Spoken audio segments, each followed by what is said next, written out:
The recent Pittsburgh massacre was the most deadly attack targeting Jews in North American history. Many have noted the rise in anti-Semitism over the last few years. How are we to understand this development? As with almost any historical development, there are usually a number of causes for any particular development or process that we see unfolding before our eyes. And yet, one can and one should point out specific causes for such developments. Here, I wish to discuss one particular aspect of this issue, and that is the belief on the part of many white people of European descent, both in North America and in Europe, as well as in other countries such as Australia.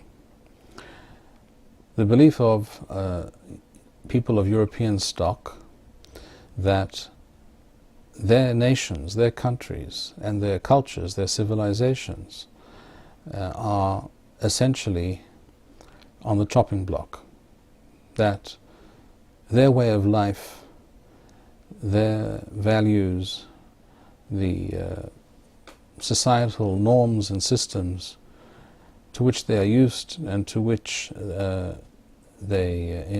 under which they wish to live, and that they wish to hand down to their children and grandchildren, they believe, and I would agree with them, they believe that their way of life, their identity as people of European stock and people of European descent, and therefore the inheritors of European Western civilization and society, they believe all this is in peril. The reason so many people of this background feel this way is, of course, a direct result of the mass and entirely irresponsible immigration policies of many countries, particularly European countries, as we know, particularly from 2015 onwards. Europe has been inundated with third world immigrants. But in fact, this process has been going on for many decades. It began in the UK in the 60s. It began in Australia in the early 70s. Till that time, Australia had what was known as the White Australia policy, whereby immigration was limited to people of European background. This policy was very foolishly abandoned in the early 70s. A decision taken by then Prime Minister Gough Whitlam. And this has also been the case in North America for many years now. In Europe in particular, this has accelerated and become a truly enormous crisis for those who wish to see European nations remain exactly what they are, European nations. That is to say, the homelands and the societies for European peoples who wish to remain European, who identify as European, who wish to maintain their cultural heritage, etc. They feel threatened. And again, I reiterate, they are correct to feel so. They are absolutely 100% correct in my view. I think it is a massive crime on the part, I would say even a treasonous act on the part of many politicians in the West for allowing and facilitating such uncontrolled and massive immigration of third world immigrants into these countries. it is also a massive historical act of folly. As a result of this apprehension, many people of European background are looking for those who are responsible, wish to blame, find the people they can blame and attack for what has been going on over, in some cases for decades, in other cases more particularly over the last few years.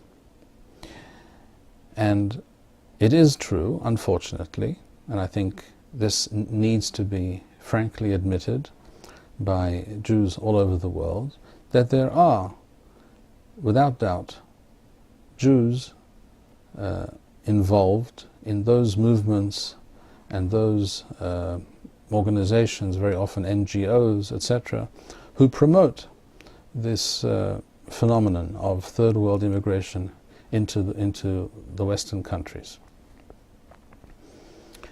And the conclusion of these Europeans and Americans is that the Jews are behind this policy, that this is some kind of Jewish conspiracy to water down white American or white European societies, or to inflict irreparable damage on these societies. In some cases I've seen claims made by such people that the Jews are doing this deliberately as an act of revenge against the European nations who discriminated against the Jews for not just for centuries, but actually one could say for millennia, in response to pogroms and massacres and inquisitions, etc., against the Jewish people throughout history, that the Jews are now taking their revenge. And this is exactly the problem. This reading of recent events, and also events going back even 100 years and more, going back to the Russian Revolution and before, this reading of historical developments is entirely, absolutely misunderstood and mistaken. It is a miscomprehension of the true desire and will and purpose of the Jewish people. It is not in any way desirable from the perspective of authentic Torah Judaism that people from the third world be allowed to inundate Western societies and essentially turn them into second world and eventually into third world countries. That is an absolutely false and pernicious claim. The reason many people are reaching these kinds of conclusions is because they see many Jews involved in these movements, many Jews who promote these kinds of agendas. And one cannot deny that that is technically so. There are many people who are biologically and even halachically Jewish, that is to say they are Jewish from the perspective of Jewish law, but in no other sense, in no meaningful sense are they Jewish. These people are have almost without exception have been brought up in homes that were bereft of any Jewish content. These Jews, down to a man and down to a woman, are assimilationist. In other words, their aim is to assimilate into wider Gentile society. That, of course, is the opposite of what authentic Torah-based Judaism preaches. According to the Torah, the Jewish people are a unique people and must have always been and must remain a separate people, as the verse states in the Torah. Hen Am levadad yishkon. This is a nation that will dwell alone. This has always been the case. It was only when certain Jews who had already gone far down the path of assimilation, I'm talking now about the 18th century and the 19th century, when a certain critical mass of such Jews began to appear in Europe, and they did not any longer wish to identify as Jews, they began to search for ways. They began to seek ways and modalities that would allow them to be absorbed into the general society around them. And they found that because of an ingrained anti-Semitism that existed in their host countries, not their homelands, because according to the Torah, no other country on earth except Eretz Yisrael, except for the land of Israel, is the homeland of the Jewish people, or any individual Jew for that matter. It is only an assimilated Jew who feels that he is Hungarian or Russian or British or American. A Jew who feels that way is already admitting that he has lost any meaningful contact with his true Jewish identity. But for such people, one can understand from their warped perspective that the increase of immigration and the weakening of the forces of nationalism within their host countries is to their benefit. This works to increase the likelihood that they will be accepted as part of the fabric of their host societies. But this must be understood to be what it is. This is an assimilationist policy of certain Jews who are no longer Jewish in any meaningful way. This has nothing to do with Judaism and has nothing to do with the Jewish people. This is all about confused Jews who wish to cease being Jewish in any meaningful way. This is all about Jews who know nothing about their Jewish heritage, Jewish culture and civilization, Jewish history and religion. Such people do not represent the Jewish people. Such people, the historical Jewish people, the entity that we refer to in Hebrew as Klal Yisrael, the historical people of Israel who have existed for nearly 4,000 years. They do not represent us. They represent their own particular subjective concerns and goals, and therefore they belong to all kinds of movements, social fads and philosophies.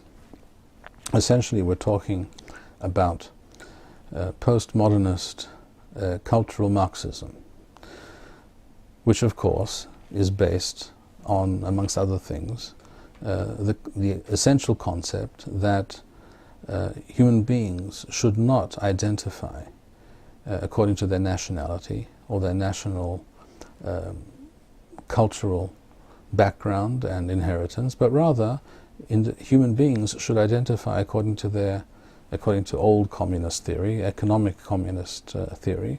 They should identify according to their class, so that they belong to the proletariat or to the bourgeoisie, etc. People should belong to a class and consider themselves brothers and sisters of all other people who belong to that same economic class throughout the world, without distinction. It is not by accident, it is not a coincidence that the anthem of communism and socialism is the well-known anthem known by the term the International, the international. In other words, the main thrust of this warped and pernicious ideology, this evil philosophy, is that human beings should tear down the concepts of nationhood and individual cultures and peoples and feel themselves to belong to some sort of internationalist community. This was the basis of Marxist philosophy, which originally took on an economic form. In other words, it related to and and wished to view things through the prism of economics. Later, other people, having seen the complete lack of success of this ideology to bring about any kind of real revolution in the world, changed the focus of Marxism, and they developed something called cultural Marxism, which refers to an intellectually driven philosophy which seeks to convince people, not by force, but by propaganda, by so-called education, that is to say, brainwashing of people over a period of generations, to abandon all kinds of basic ideas and values that that nations, that peoples, that families held dear, have always held dear from time immemorial, to abandon all those ideals and to adopt other notions and other ideas. And one of the terms, and one of the essential terms and essential concepts that were used for this purpose was the term racism. In other words, they trained people, they brainwashed people in the schools, in the newspapers, in the media, through Hollywood films, through films created elsewhere outside of Hollywood, in the universities. They brainwashed people to subscribe to the notion that all cultures are equivalent, that all peoples are the same, there are no differences between nations, between ethnic groups, and that the most desirable utopian reality that could be hoped for in human affairs would be a complete admixture of the nations, of the ethnic groups, and of the cultures. There is much more to be said about this. I do not wish to address all the various aspects of this issue at this moment. What I wish to emphasize at this moment is that these movements exist not because Jews invented them. It is true that there were quite a number of Jews, people of Jewish background, of Jewish descent, involved in these movements, in these philosophies, and in these social and intellectual movements and bodies that promoted these ideas over the many decades, going back to the 1930s. But that does not mean it is in any way a Jewish philosophy. This does not mean that it's in any way in concert with true Jewish concepts and aims.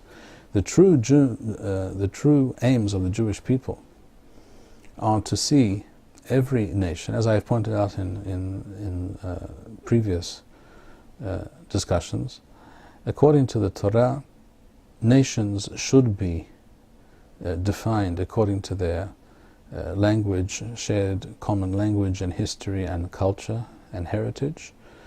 And according to the Torah, humanity naturally should and inevitably will be divided into nation states, not the concept of the melting pot, which was so very popular in the 1960s and 70s. That is precisely the opposite of what both the Torah and reason and experience have shown us. The Jewish concept of the proper format and mode of existence for humanity is to be divided into those ethnic groupings, each in their own territory, where each is allowed and able to develop its culture and its talents based on its own inherited values and ideologies and beliefs. This is true for the Jewish people and is true for all peoples. The idea, the suggestion that there is some kind of Jewish conspiracy to bring about the opposite of what I have just described is inane. It is in fact the very opposite of what Judaism preaches.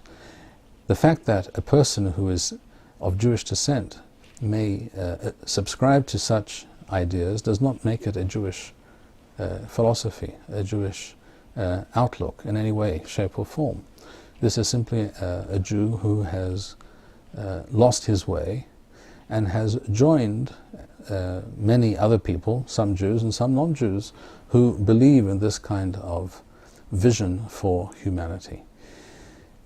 It is therefore a very most tragic and lamentable state of affairs that today many people of European descent in different parts of the Western world have either reached the conclusion or have been convinced by others, some of whom may have anti-Semitic agendas and leanings, that the Jews, as a Jewish people, are responsible for and advocate and promote the dilution of the Western world into some kind of second and eventually a third world melting pot.